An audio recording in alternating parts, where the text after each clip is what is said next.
Hi welcome to Sakshi sports. 50 ఓవర్ల ఫార్మెట్లలో సరికొత్త చరిత్ర ఆవిష్కృతమైంది. కర్ణాటకలోని షిమోగాలో జరిగిన అంతర్ జిల్లా అండర్-16 టోర్నీ ఓ అత్యంత అరుదైన ఘట్టానికి వేదికగా నిలిచింది.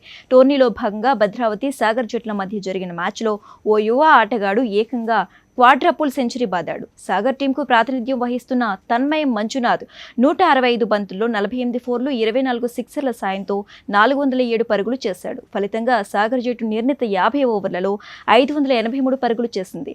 అనంతరం అసాధ్యమైన లక్ష్యాన్ని ఛేదించేందుకు బరిలోకి దిగిన భద్రావతి టీం కేవలం 73 పరుగులకే కుప్పకూలి అత్యంత దారుణ పరాజయాన్ని మూటగట్టుకుంది. కాగా ఈ మ్యాచ్లో క్వాడ్రపుల్ సెంచరీతో చెలరేగిన తన్మయ్ 50 ఓవర్ల ఫార్మెట్లో టీమిండియా కెప్టెన్ రోహిత్ శర్మ రికార్డును బద్దలు కొట్టాడు. అంతర్జాతీయ వన్డేలో ఏకంగా 3 డబుల్ హండ్రెడ్స్ తన ఖాతాలో వేసుకున్న హిట్ మ్యాన్ శ్రీలంకపై 173 బంతుల్లో 33 ఫోర్లు, 9 సిక్సర్ల సాయంతో 264 పరుగులు చేశాడు. అంతర్జాతీయ వన్డేలో ఇప్పటి వరకు ఇదే అత్యధిక స్కోర్గా కొనసాగుతోంది. లిస్ట్ ఏ క్రికెట్ కూడా కలుపుకుంటే సర్రే గ్లామోర్గన్ మధ్య జరిగిన మ్యాచ్లో ఏడీ బ్రౌన్ 268 పరుగులు సాధించాడు.